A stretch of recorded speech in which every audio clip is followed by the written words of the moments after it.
আজি উচ্ছেদনত যি বৰ্বৰ গোলাগুলি কৰিলে তাক আমি মুছলিম ছাত্ৰসকলে তীব্ৰ ভাষাৰে অভিনন্দন দিছোঁ। আজি পাইকানত অসম আৰক্ষীৰ দ্বাৰা যি বৰ্বৰ আক্ৰমণ হ'ল সৰ্বসাধাৰণ ৰাইজৰ ওপৰত তাক আমি অভিনন্দন দিছোঁ।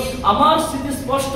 মুছাই আগতে কৈ আছিলে যে প্ৰথমতে এই যিসকল মাটি উচ্ছেদিত লোকসকলক প্ৰথমতে পুনৰ সংস্থাপন দিয়ক, তাৰপিছত তেওঁলোকে উচ্ছেদ কৰে, তাত আমাৰ কোনো আপত্তি নাই। কিন্তু আজি অসম চৰকাৰৰ লগতে অসম আৰক্ষীয়ে কিন্তু আজি মাননীয় মহামান্য উচ্চতম ন্যায়ালয়ৰ যি অৰ্ডাৰ আছিলে তাক কিন্তু ভাইলেট কৰা পৰিলক্ষিত হৈছে। আজি উচ্ছেদৰ পূৰ্বে এই লোকসকলক কিন্তু পুনৰ সংস্থাপন কিয় কৰা নাই? এওঁলোক সংযুক্ত নাগৰিক নহয়, এওঁলোক প্ৰতিনিধিত্ব ভাৰতীয় নাগৰিক। এওঁলোকৰ পূৰ্বপুৰুষ তিনিটা পুৰুষ ইয়াতে থাকি নিজৰ জীৱন নিৰ্বাহ কৰি আছে। আজি এই মানুহখিনি প্ৰকৃততে কোন অসম চৰকাৰে কেতিয়াবা তদন্ত লৈছে নে? অসম চৰকাৰৰ এটা নিশ্চয় আইন আছে যেন কিছুদিন পিছে ছাৰ্ভে হ'ব লাগে, যেন চৰকাৰী মাটিত কোনে বৰবাদ কৰি আছে তেওঁলোকক এলাৰ্টমেণ্ট দিব লাগে। কিন্তু বিগত দিনত যি চৰকাৰ আহিছে কোনো চৰকাৰে কিন্তু এই মানুহখিনিক মাটিৰ এলাৰ্টমেণ্ট দিয়াৰ পৰা বিৰত থাকিল। সদায় এই মানুহখিনিক লৈ পেলাই কিন্তু ৰাজনীতি কৰি আহিছে। গতিকে আজি দেখা গৈছে যে পাইকানত আজি গুলিয়াই এজন নিৰোহী মানুহে হত্যা কৰা হ'ল। গতিকে ইয়াৰ কাৰণে জগৰীয়া কোন? অসম চৰকাৰ, অসমৰ গৃহ বিভাগ, অসম আৰক্ষী সম্পূৰ্ণৰূপে ইয়াৰ কাৰণে দায়ী। গতিকে সেইজন এছপিক অতি শীঘ্ৰে নিলম্বন কৰিব লাগে বুলি আমি দাবী উত্থাপন কৰিছোঁ।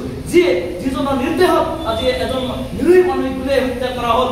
গতিকে আমি আহ্বান জনাইছোঁ মুছাৰ ফালৰ পৰা, যিহেতু ভাৰতবৰ্ষৰ গণতান্ত্ৰিক ৰাষ্ট্ৰ, ইয়াতে সকলো থকাৰ অধিকাৰ আছে।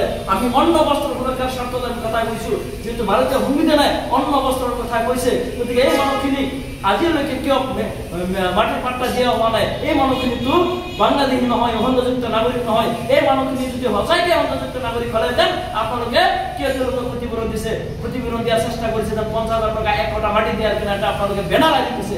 গতিকে আমি স্পষ্টভাৱে ক'ব বিচাৰিছোঁ, আপোনালোকে যি উচ্ছেদৰ নামত ৰাজনীতি কৰিব আৰম্ভ কৰিছে, একমাত্ৰ বনিয়া গোষ্ঠীক আপোনালোকে আদানী আম্বানী পতঞ্জলিক আপোনালোকে মাটি দিয়াৰ যি ষড়যন্ত্ৰ কৰিছে হিমন্ত বিশ্ব শৰ্মা ডাঙৰীয়াক আমি সকীয়াই দিছোঁ। প্ৰথমতে এই গৃহহীন ভূমিহীন মানুহখিনিক আপোনালোকে ভূমি পট্টা প্ৰদান কৰক, কাৰণ এই মানুহখিনি ব্ৰহ্মপুত্ৰৰ গৰাখহনীয়াৰ ফলত নিজৰ মাটি বাটি হেৰুৱাই আজি চৰকাৰী মাটিত আশ্ৰয় লৈ আছিলে।